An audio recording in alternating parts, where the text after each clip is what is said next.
Mari kita membaca Yohanes 5 ayat 1-15. Saya akan memulainya terlebih dulu. Sesudah itu ada hari raya orang Yahudi dan Yesus berangkat ke Yerusalem.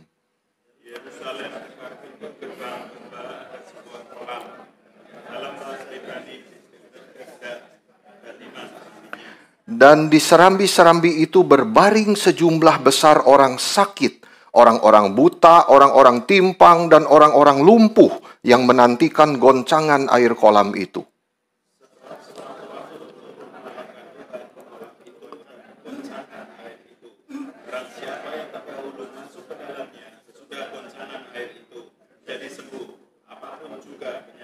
Di situ ada seorang yang sudah 38 tahun lamanya sakit. Ketika Yesus melihat orang itu berbaring di situ, dan karena ia tahu maka ia lama dalam keadaan itu, katalah ia kepadanya, maukah kau sembuh? Jawab orang sakit itu kepadanya, Tuhan, tidak ada orang yang menurunkan aku ke dalam kolam itu apabila airnya mulai goncang. Dan sementara aku menuju ke kolam itu, orang lain sudah turun mendahului aku. Kata Yesus kepadanya, bangunlah, angkatlah tilammu dan berjalanlah. Dan pada saat itu juga sembuhlah orang itu, lalu ia mengangkat tilamnya dan berjalan. Tetapi hari itu hari Sabat. Karena itu orang-orang Yahudi berkata kepada orang yang baru sembuh itu, hari ini hari Sabat dan tidak boleh kau memikul dia. Akan tetapi ia menjawab mereka, orang yang telah menyembuhkan aku, dia yang mengatakan kepadaku, angkatlah tilammu dan berjalanlah. Mereka bertanya padanya, siapakah orang itu dan berkata padamu, angkatlah tilammu dan berjalanlah. Tetapi orang yang baru sembuh itu tidak tahu siapa orang itu, sebab Yesus telah menghilang ke tengah-tengah orang banyak di tempat itu. Kemudian Yesus bertemu dengan dia dalam bait Allah, lalu berkata kepadanya, engkau telah sembuh, jangan berbuat dosa lagi, supaya padamu jangan terjadi yang lebih buruk. Orang itu keluar lalu menceritakan kepada orang-orang Yahudi bahwa Yesuslah yang telah menyembuhkan dia. Ya, sampai 15 ya bacaan kita pagi hari ini. Sebelum saya mengajak saudara merenungkan 3 poin penting yang diajarkan oleh perikop yang kita baca ini, saya lebih dulu mengajak saudara melihat konteksnya, ya. Yang pertama, coba kita lihat ayat ke-1 itu. Sesudah itu. Ya, itu kan ditulis sesudah itu, baru peristiwa ini, ya, penyembuhan ini terjadi. Sesudah apa, saudara? Setelah Yesus menyembuhkan anak seorang pegawai istana, ya, anak seorang bangsawan itu. Masih ingat ya, saudara? Ada hari raya orang Yahudi. Dan Yesus berangkat ke Yerusalem, ya. Jadi hari raya itu tidak disebutkan apa tuh, hari raya apa itu? Yang nggak disebutkan di sini. Tetapi orang Yahudi itu, Bapak Ibu sekalian, mereka merayakan 3 hari raya yang penting. Hari raya besar yang harus dirayakan setiap tahun oleh setiap laki-laki Yahudi, ya, di Yerusalem. Yaitu apa saja? Paskah, lalu Pentakosta, lalu apalagi saudara? Pondok daun. Ya, 3 hal itu. Dan melihat di pasal sebelumnya, hari Paskah itu dicatat oleh Yohanes. Setiap kali mereka merayakan hari Paskah, ya. Di sini nggak ada. Nggak ditulis di sini. Jadi kemungkinan besar ini menyusul secara kronologi. Itu adalah hari Pentakosta. Hari Raya 7 Minggu. Ya. Yesus berangkat ke Yerusalem. Dan di ayat kedua, saudara melihat Yesus melewati tempat yang disebut pintu gerbang domba. Nah ini, itu tulisan ini, pintu gerbang domba ini ada di catatan. Di mana? Di Nehemia pasal 3. Ya, di mana pintu gerbang itu diperbaiki oleh sisa umat Israel yang kembali dari pembuangan. Mereka perbaiki. Yang pertama pintu gerbang domba dulu. Baru yang terakhir mereka memberikan persembahan-persembahan di pintu gerbang domba itu lagi. Jadi ada 10 pintu gerbang diperbaiki semua. Waduh, luar biasa, saudara. Jadi pintu gerbang ini fungsinya apa sih? Ini nama-nama di dalam kitab suci itu ya, saudara. Itu punya arti yang penting. Pintu gerbang domba itu fungsinya pada waktu itu kalau orang mau korbankan binatang itu lewat situ. Lewat gerbang itu. Korban anak domba itu dibawa lewat situ. Jadi pintu gerbang itu menunjuk kepada Yesus Kristus sebagai anak domba Allah yang akan disalibkan itu. Jadi tidak sembarangan saudara di dalam kitab suci ini ya. Jadi Yesus hadir di pintu gerbang domba itu. Dan di situ ada satu kolam. Namanya kolam apa tuh? Bethesda katanya. Ya, Bethesda itu artinya apa? Artinya belas kasihan. Tuh, semua tuh nyambung bukan? Jadi pintu gerbang dan kolam Bethesda itu, kalau konteks ini disatukan, itu menunjuk kepada Kristus. Di mana hanya melalui Yesus Kristus orang berdosa mendapat belas kasihan. Barulah nanti adegan peristiwanya dicatat di situ. Jadi kita tuh fokusnya selalu dikembalikan kepada Dia. Anak domba Allah itu, Yesus Kristus. Setiap nama di dalam kitab suci begitu detail dicatat. Menunjuk kepada pesan yang penting di dalamnya. Menyatakan belas kasihan Yesus kepada orang berdosa. Itu intinya bagian ini. Di dekat pintu gerbang domba dan kolam Bethesda itulah Yesus melihat banyak orang-orang sakit. Nah, baru masuk ke dalam ceritanya.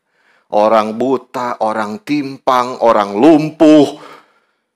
Mereka masing-masing menanti. Ya, menanti apa katanya? Goncangan. Ya, air di kolam itu. Kitab suci itu selalu mencatat hal yang fisik. Ya, supaya kita mengerti hal yang melampaui itu. Hal yang rohani ya. Ya, Yesus bicara terang. Karena waktu itu di bait Allah ada obor-obor api itu terang. Itulah terang. Akulah terang dunia.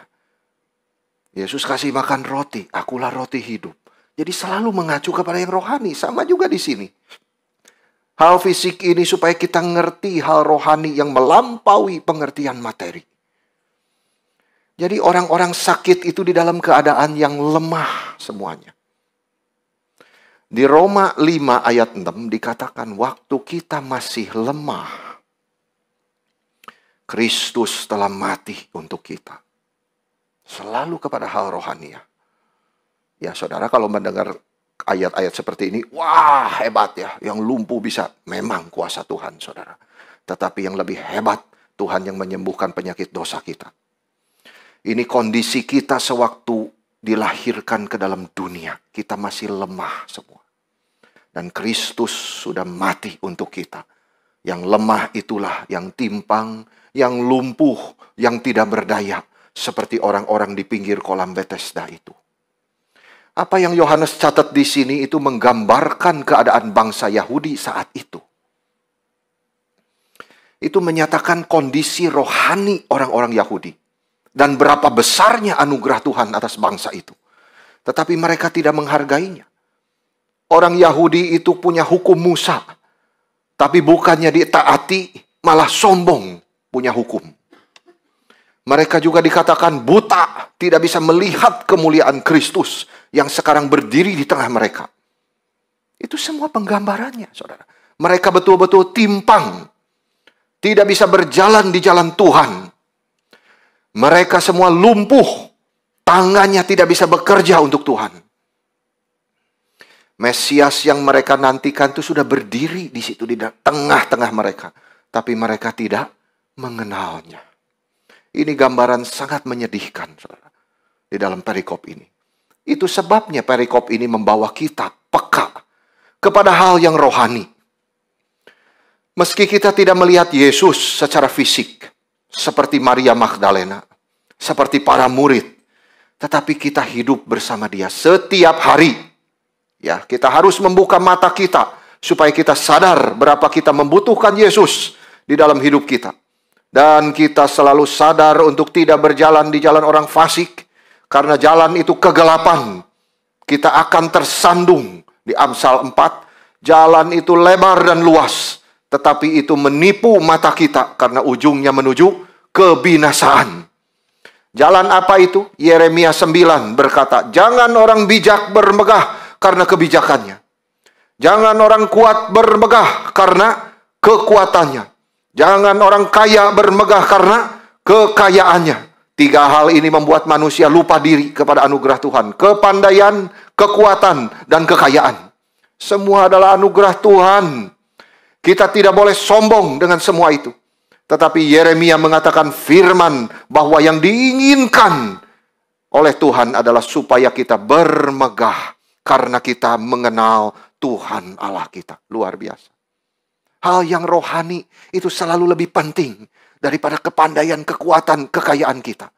Mengenal Allah itu tujuan hidup kita. Dicipta oleh Tuhan sebagai peta dan teladan Dia. Selalu hal rohani mendahului hal materi. Karena Tuhan menjadi sumber segalanya di dalam hidup kita. Percayalah, pagi hari ini saudara, kita diingatkan kembali kepada Yesus Kristus yang penuh belas kasihan kepada orang berdosa. Dia terus mencari orang berdosa kembali kepada Dia. Yesus yang sudah menemui Nikodemus di awal Yohanes. Lalu perempuan Samaria. Lalu bangsawan yang anaknya sakit parah. Dan sekarang di sini yang barusan kita baca. Di antara orang sakit begitu banyak, Yesus menemui orang yang cacat itu. Di pinggir kolam Bethesda. Kitab suci membawa kita melihat lagi salah satu mujizat Yesus Kristus. Setiap mujizat di dalam Injil dicatat dengan sangat teliti. Dan penuh dengan pengajaran yang sangat mendalam. Itu sebabnya saya mengajak kita untuk melihat paling sedikit 3 hal yang kita bisa belajar di dalam perikop ini. Yang pertama, saudara, betapa besarnya sengsara yang telah dibawa oleh dosa ke dalam dunia. Kita diajar di dalam perikop ini untuk melihat kesengsaraan yang dibawa oleh dosa ke dalam dunia ini. Sadarlah manusia. Kita diberitahu tentang seorang laki-laki yang sakit. Tidak dikasih tahu umurnya berapa. Namanya siapa. Tapi kita diberitahu sakitnya sudah 38 tahun. Begitu lama cacat. Tidak bisa berjalan. Dia berbaring setiap hari menahan rasa sakit itu. Kepanasan, kedinginan. Dia telah melihat orang-orang lain disembuhkan di kolam Bethesda itu. Di ayat keempat, sebab sewaktu-waktu turun malaikat Tuhan ke kolam itu dan menggoncang air itu. Barang siapa yang terlebih dulu masuk ke dalamnya sesudah goncangan air itu, jadilah sembuh apapun juga penyakitnya. Nah, saudara, saya ingin sedikit memberikan informasi kepada tafsiran-tafsiran di ayat keempat ini. Ya, ada tafsiran, saudara. Ini tidak ada, katanya, ayat keempat ini. Karena naskah asli itu memang sudah tidak ada lagi, saudara, kitab suci. Ya, semua kopian, termasuk yang kita ini sudah terjemahan. Ya, kopian. Jadi, katanya di dalam naskah yang paling mendekati naskah asli pun, saudara, itu tidak ada ayat keempat ini. Di mana malaikat turun, goncangkan air. Ya, semua yang itu sembuh. Tidak, saudara. Jadi ayat keempat ini ditafsirkan bukan kebenaran, katanya. Tetapi mungkin itu hanya kepercayaan, satu keyakinan dari orang-orang di zaman itu, di sekitar kolam Bethesda itu. Bahwa air bergoncang itu disebabkan oleh turunnya malaikat, saudara. Padahal faktanya itu hanya air yang mengalir dari sumur Artesis. Nah, ini ada tafsiran semacam itu, saudara. Tetapi ini hanya tafsiran yang tidak tentu kita harus percaya. Ya, kita percaya apa yang dituliskan oleh firman Tuhan di sini adalah firman Tuhan sendiri. Kenapa kita tidak percaya, saudara? Malaikat turun dan menggoncang air. Bukankah malaikat sering bekerja di zaman itu? Termasuk di zaman ini. Cuma kita tidak diberi lihat oleh Tuhan, mata kita, saudara-saudara. Tetapi di zaman itu jelas kitab suci mencatat. Masih ingat gak Petrus dilepas dari penjara? Siapa yang lepaskan itu? Malaikat. Saudara, waktu itu Petrus sudah ketiduran, jemaat doakan mereka. Saudara, percayakah kuasa doa? Saudara harus percaya kuasa doa.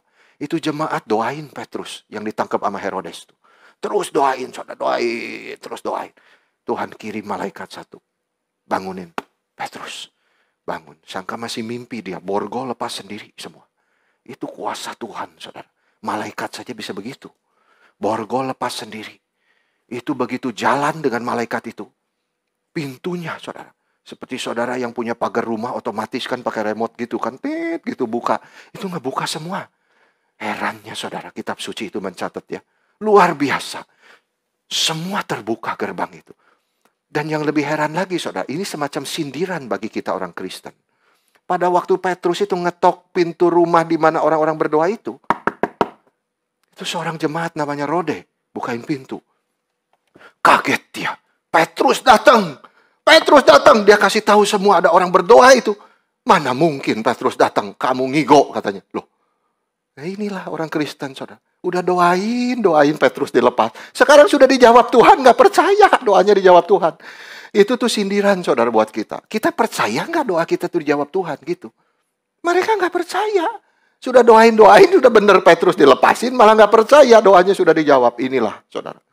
Tetapi ini, saudara-saudara, bahwa Petrus dilepaskan dari penjara oleh malaikat. Rantainya gugur sendiri. Pintu terbuka otomatis. Tuhan menyuruh malaikat menyelamatkan Petrus. Kalau kita percaya malaikat Tuhan bisa melakukan itu, kenapa kita tidak percaya malaikat bisa turun menggoncang air kolam Bethesda itu? Saudara, itu semua dari Tuhan asalnya. Ini menunjukkan bahwa Tuhan tidak membuang umatnya. Artinya, saudara. Tetapi dia mau menyembuhkan sebagian orang dengan cara yang ajaib menurut kedaulatannya sendiri. Seperti mujizat-mujizat yang dia kerjakan di zaman perjanjian lama. Tuhan tetap sama. Buka air daripada laut Teberau itu. Juga menyembuhkan orang-orang sakit di kolam Bethesda. Tuhan tetap sama. Dia tidak berubah. Jadi orang sakit itu melihat setiap tahun ada satu orang sakit yang disembuhkan. Itu ditulis di situ kan, dia berkata kepada Yesus, orang lain sudah turun duluan mendahului aku. Jadi ini menyiratkan hanya satu orang dalam setahun yang disembuhkan. Bayangkan setahun sekali aja. Satu orang yang duluan masuk, itu disembuhkan. Dia yang melihat air kolam itu digoncang oleh malaikat dan masuk ke air itu, disembuhkan dan boleh pulang ke rumah dengan gembira. Tetapi untuk dia sendiri, setiap tahun hanya nonton terus. Orang satu-satu jadi sembuh. Dia tidak pernah berbagian di dalam kesembuhan itu. Dia berkata kepada Yesus yang berdiri di depan dia, Tuhan, tidak ada orang yang turunkan aku ke dalam kolam itu apabila airnya mulai goncang. Inilah yang dibukakan kitab suci kepada kita tentang natur manusia berdosa. Tidak ada hati, tidak ada kebaikannya. Orang sakit itu tunggu 38 tahun di pinggir kolam. Tidak ada satu pun teman yang tolong dia. Ini gambaran dunia ini. Makin lama kita hidup di dunia ini, makin kita mengerti dunia yang egois.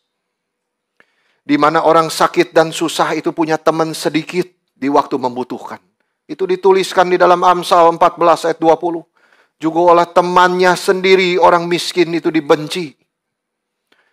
Itu sebabnya ini mengajarkan kepada kita, Kristus itulah sahabat satu-satunya bagi yang tidak ada teman. Penolong bagi yang gagal. Ini semua bukan kita menghakimi orang lain, bukan, saudara. Ini semua untuk membawa kita kepada Kristus itulah. Sahabat satu-satunya. Ketika kita datang kepada dia, dia memberikan kita sahabat di dalam dunia ini. Saudara harus percaya ini. Relasi kita dengan Tuhan itu nomor satu. Baru kepada yang lain. Saudara, itu harus benar-benar kita maknai dengan baik. Kita mengerti dengan baik. Kitab suci memberitahu kita orang sakit ini terbaring di situ 38 tahun. Tidak ada teman, tidak berdaya dan putus asa. Dia berbaring di dekat kolam ajaib. Tetapi tidak pernah dia mendapat manfaat apapun dari kolam itu. Tahun demi tahun berlalu nonton terus orang disembuhkan. Tapi dia sendiri belum sembuh. Sepertinya tidak mungkin ada perubahan menjadi lebih baik. Selain menunggu masuk kuburan. Saat kita membaca kasus penyakit seperti ini. Kita harus mengingat betapa dalamnya kita harus membenci dosa. Ini pelajarannya. Dosa itu adalah akar, penyebab, dan sumber dari setiap penyakit di dalam dunia ini. Tuhan tidak mencipta manusia untuk penuh dengan penyakit. Tuhan tidak mencipta kita dengan rasa sakit dan kelemahan. kemiskinan di dalam hati kita. Tidak. Tuhan menciptakan kita dengan yang terbaik. Ini semua adalah buah dari kejatuhan manusia ke dalam dosa. Jikalau tidak ada dosa, maka tidak akan ada penyakit. Tetapi manusia berdosa itu sukanya meremehkan dosa. Itu susahnya. Amsal menyebutnya orang bodoh lah yang demikian. Yang tidak mau mengakui dosa. Suka menolak nasihat. Terus hidup menikmati dosa. Kalau saja manusia mau melihat rumah duka, rumah sakit, penjara, maka mulai kita berpikir, betapa semua malapetaka ini karena akibat dosa di dalam dunia ini. Maka kita akan digugah. Tidak akan menikmati dosa seperti yang orang-orang dunia kerjakan. Bersyukur Tuhan mengajar kita berdoa, datanglah kerajaan Tuhan. Kita diajar merindukan kedatangan Kristus Yesus yang kedua kali. Di hari itu tidak ada lagi kutukan di bumi. Tidak ada lagi penderitaan. Tidak ada lagi kesedihan. Tidak ada lagi penyakit. Tidak ada lagi dosa. Air mata kita semua dihapus dari wajah kita. Orang-orang yang menanti kedatangan Kristus Yesus. Saudara, semua penyakit dan kelemahan kita akan berlalu. Tidak ada lagi penyakit kronis ketika Kristus telah memperbarui bumi ini. Puji Tuhan. Ini mengarahkan pandangan kita kepada Kristus yang akan datang. Sekaligus kita tidak melupakan dia sudah datang pertama kali. Tetapi kita sekarang menanti kedatangannya kedua kali. Fokuslah hidup kepada dia. Satu hari penyakit kita semua akan dibuang. Saudara-saudara, kita akan hidup lagi bersama dengan Kristus. Dengan sempurna. Dengan tubuh kemuliaan seperti dia. Poin kedua. Tadi kita merenungkan berapa besar kesengsaraan yang dibawa oleh dosa ke dalam dunia. Maka poin kedua. Kita diberitahu berapa besarnya belas kasihan Yesus Kristus. Jadi, saudara harus melihat. Pertama, kitab suci mengajar selalu ke dalam kebobrokan diri. Kesadaran manusia kepada kebobrokan diri membawa dia melihat kemuliaan Kristus yang besar.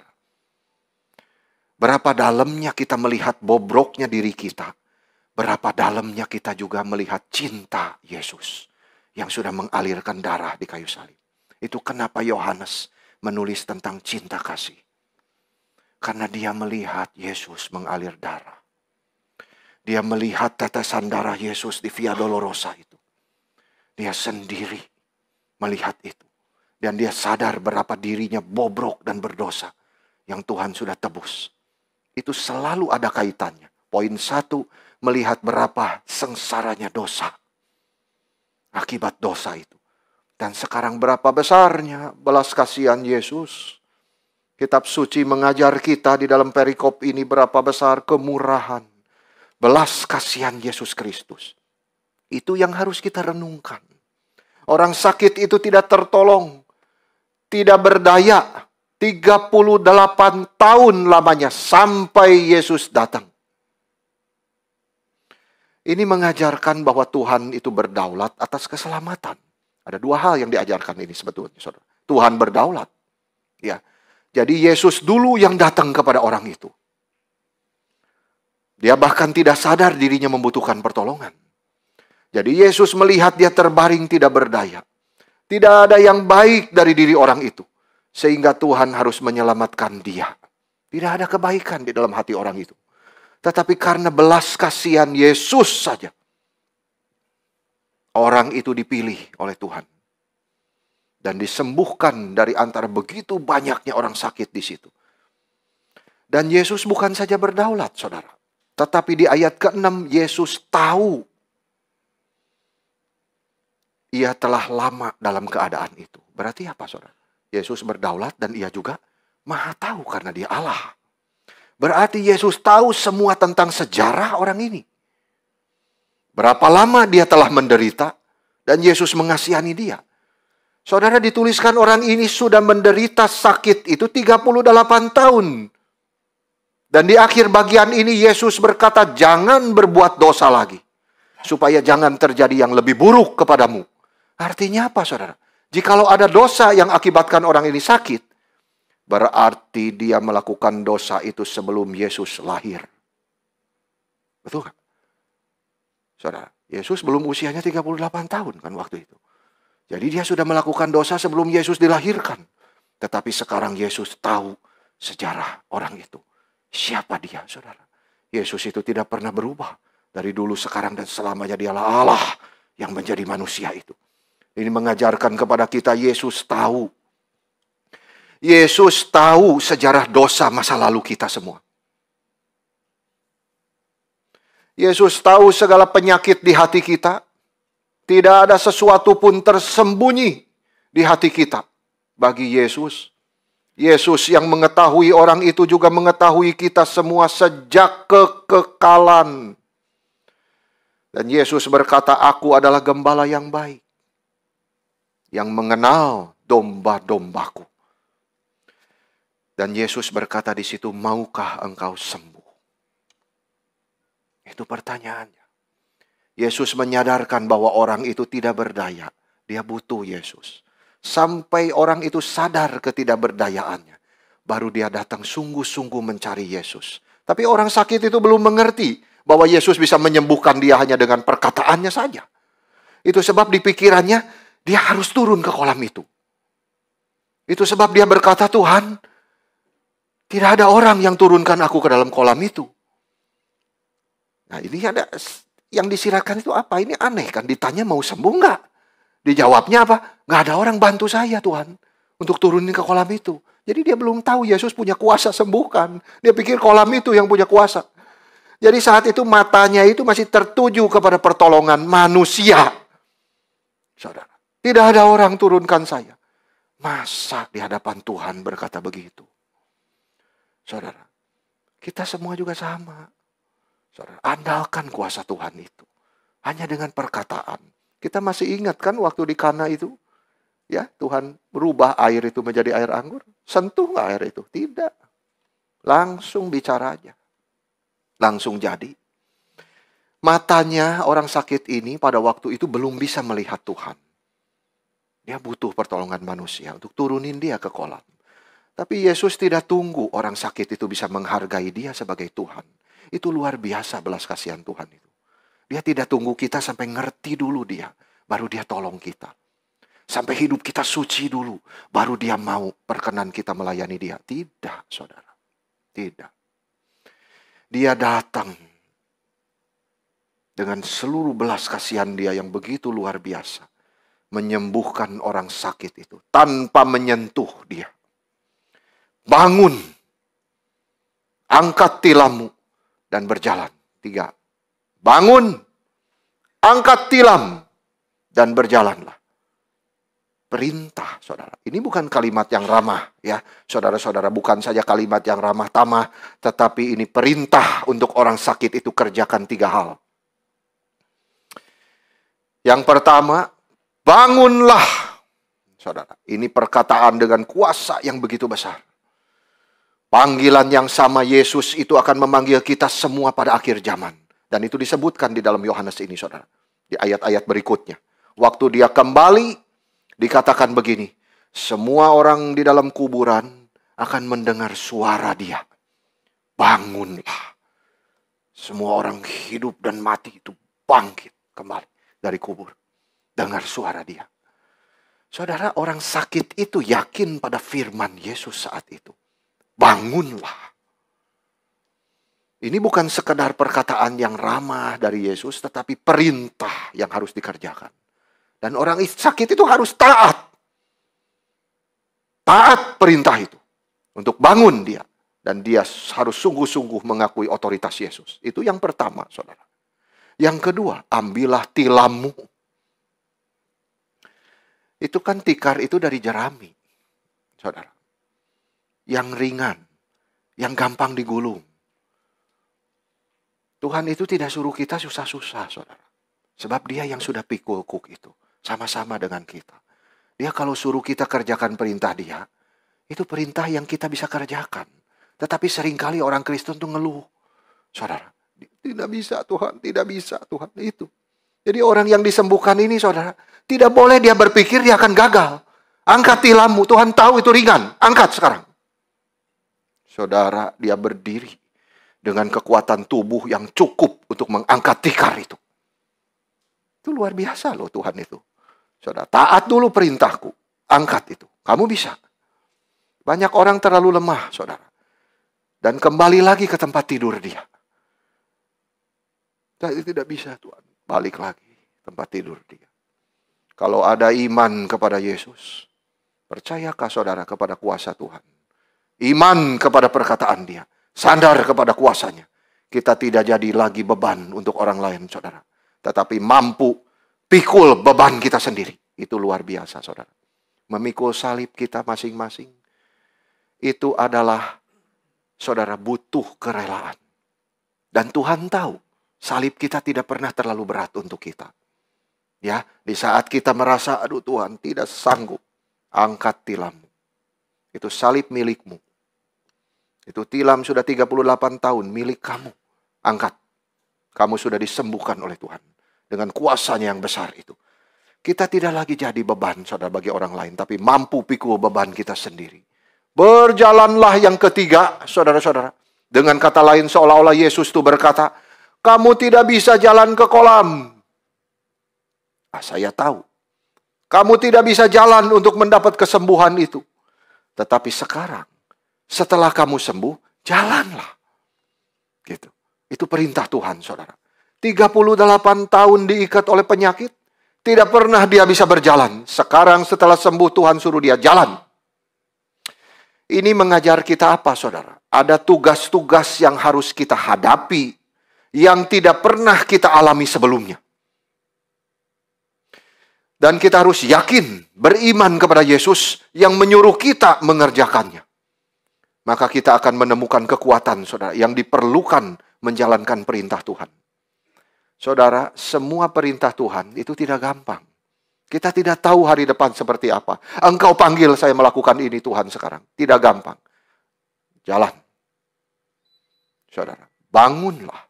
Angkat tilammu. Berjalanlah. Yakinlah.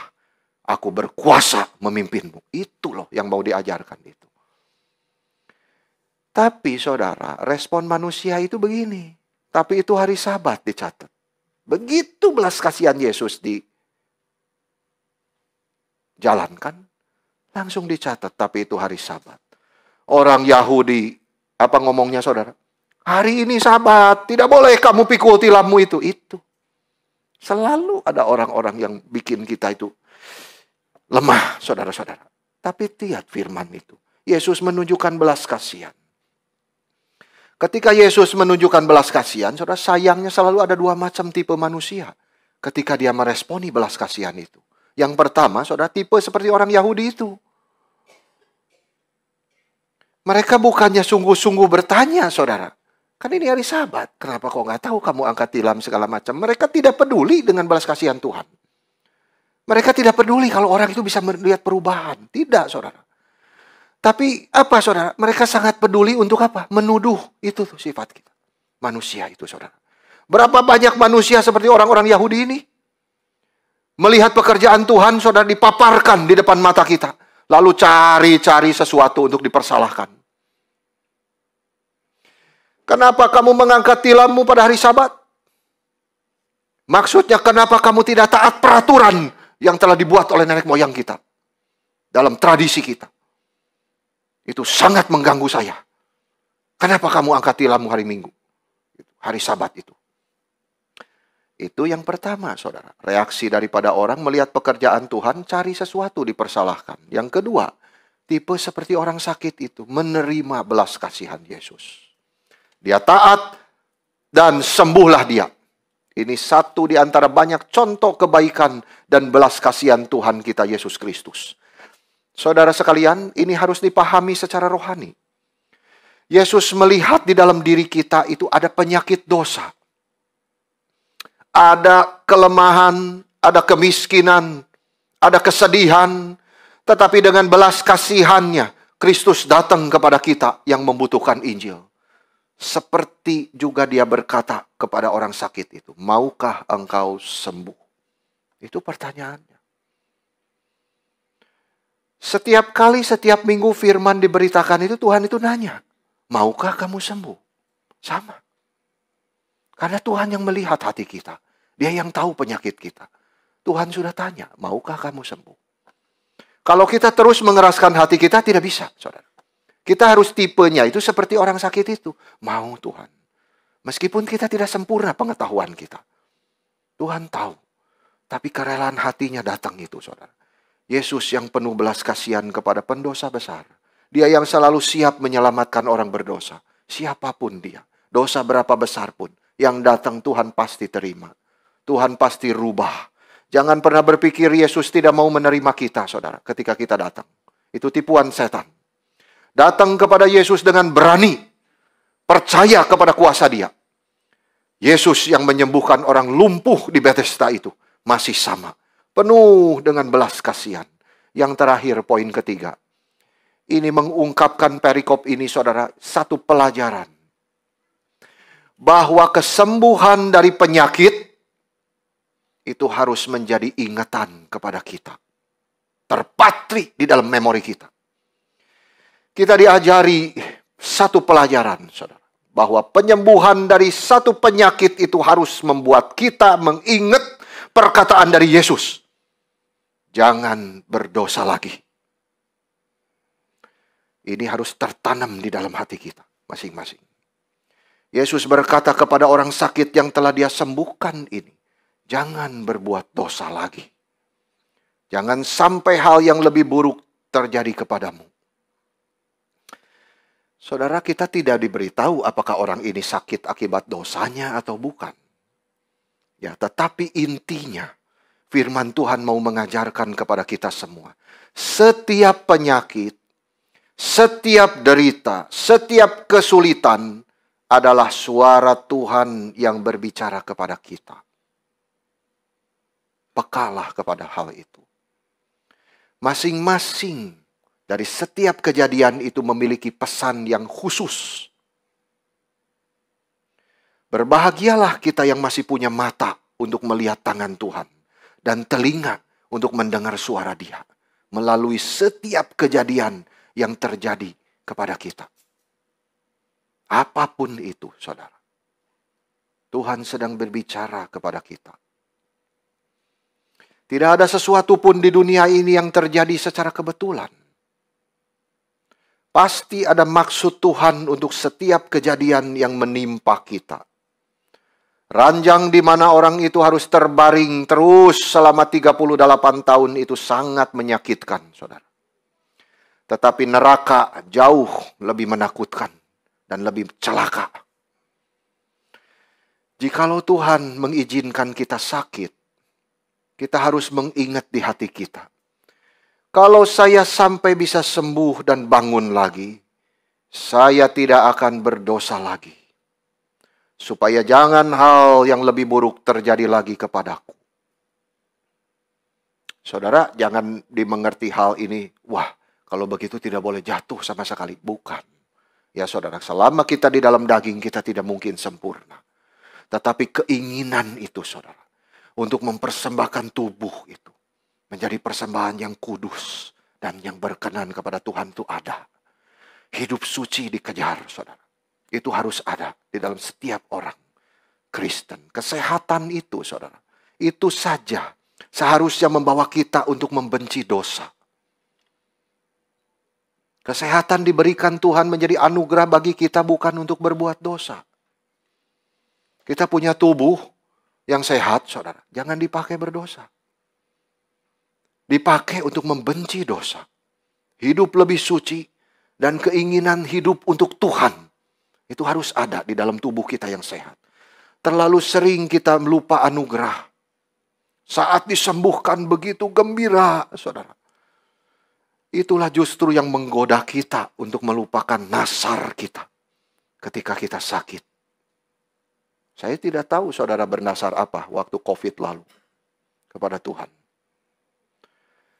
Itu sebab saudara, jikalau kita lupa anugerah, maka kesembuhan itu menjadi bahaya bagi kerohanian kita.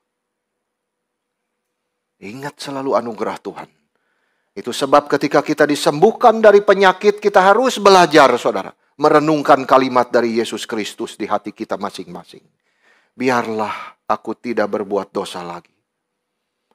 Jangan sampai hal yang lebih buruk menimpaku.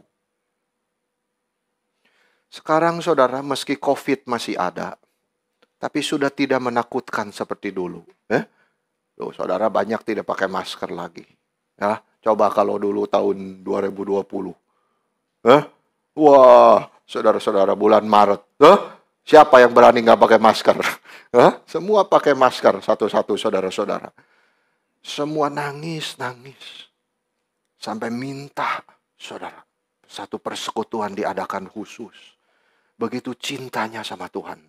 Semua orang Kristen menjadi rajin berdoa. Tiba-tiba, saudara. Jadi rajin baca firman. Debu-debunya sudah, saudara. Saya tidak tahu, saudara. Ingat tidak, berapa banyak dari kita sudah dipanggil pulang dari COVID itu. Karena COVID itu. Dan berapa banyak dari kita juga yang terhindar dari kematian. Karena sudah disembuhkan dari penyakit itu tanpa kita sadari. Saudara, sudah dijauhkan. Jadi pertanyaannya, saudara. Maukah kita semua merenungkan kalimat dari Yesus tadi? Engkau sudah sembuh. Jangan berdosa lagi. Supaya kepadamu jangan terjadi hal yang lebih buruk. Itu sebabnya, saudara, mari kita bersyukur dan memuji Tuhan. Karena kita punya juru selamat yang seperti Yesus. Penuh belas kasihan, penuh kuasa. Saudara yang bikin nasar pada waktu COVID kemarin, harus ditaati. Tepati kepada Tuhan. Saudara sudah dihindarkan semua dari penyakit itu. Yang bernasar lebih baik melayani Tuhan, layanilah Tuhan. Yang bernasar, Tuhan, tolong hindarkan saya dari sakit ini. Saya janji pakai waktu saya lebih baik. Pakai waktu lebih baik, saudara.